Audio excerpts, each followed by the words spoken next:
Selamat pagi teman-teman, Shalom. Renungan pagi hari ini berjudul Yesus melewati orang-orang religius dan memanggil seorang pria yang sudah dianggap tidak berguna oleh semua orang. Matius 9 ayat 9. Setelah Yesus pergi dari situ, ia melihat seorang yang bernama Matius duduk di rumah cukai. Lalu ia berkata kepadanya, "Ikutlah aku." Maka berdirilah Matius lalu mengikut dia. Salah satu hal yang paling sulit kita pahami tentang Yesus adalah bahwa dia tidak memilih seseorang berdasarkan label yang diberikan orang lain kepadanya.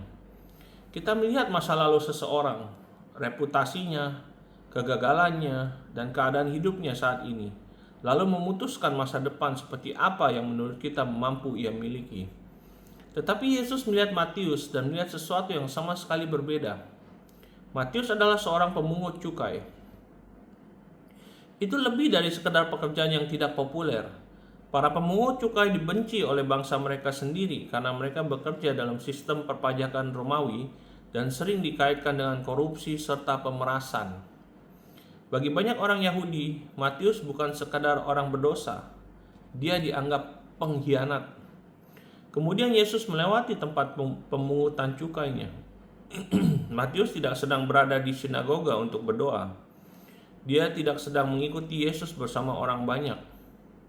Dia sedang duduk tepat di tempat yang berkaitan dengan kehidupan yang membuat orang-orang membencinya. Dan Yesus berhenti di sana. Inilah yang sering kita lewatkan. Yesus tidak menunggu sampai Matius memperbaiki reputasinya sebelum memanggilnya. Yesus memanggilnya ketika dia masih duduk di rumah cukai.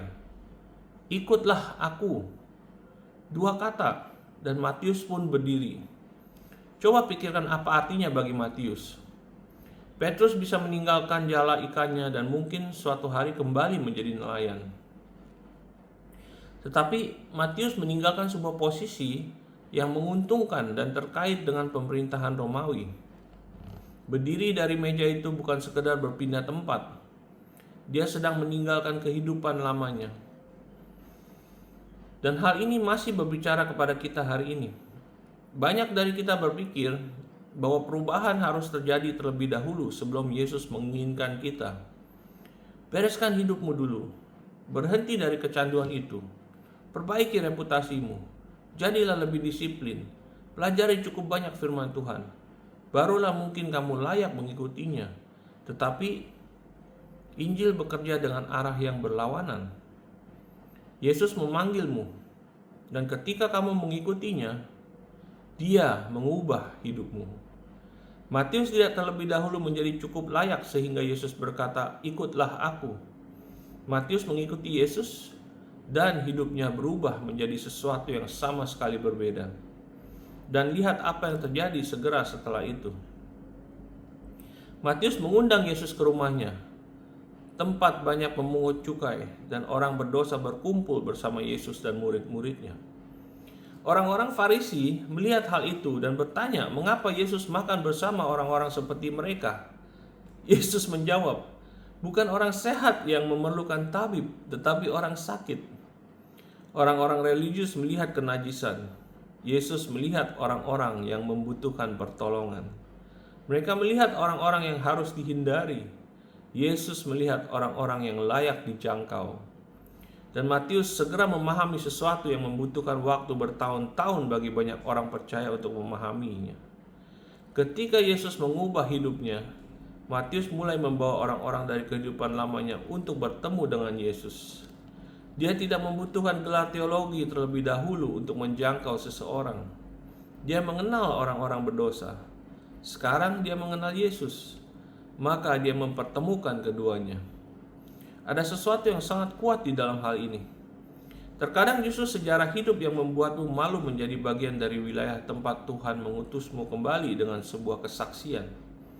Orang-orang yang mengenal dirimu yang lama seringkali justru menjadi orang-orang yang dapat melihat perubahan dalam hidupmu dengan paling jelas. Dan kisah Matius tidak berakhir di rumah cukai itu. Orang yang dahulu dikenal sebagai pemungut cukai menjadi murid Yesus. Orang yang dahulu dikenal karena mengumpulkan pajak bagi Roma, akhirnya namanya melekat pada Injil Matius. yang memberitakan Yesus sebagai Raja kepada generasi-generasi yang bahkan tidak pernah sempat ia temui. Jangan biarkan orang lain membekukan identitasmu pada titik di mana Yesus menemukanmu.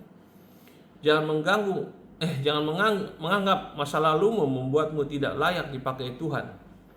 Dan jangan menunggu sampai kamu merasa layak sebelum menjawab panggilannya. Semua orang melihat seorang pemungut cukai duduk di rumah cukai. Tetapi Yesus melihat Matius. Yesus berkata, "Ikutlah aku."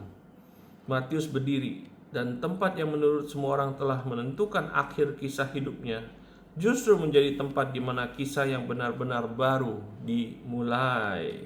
Wow.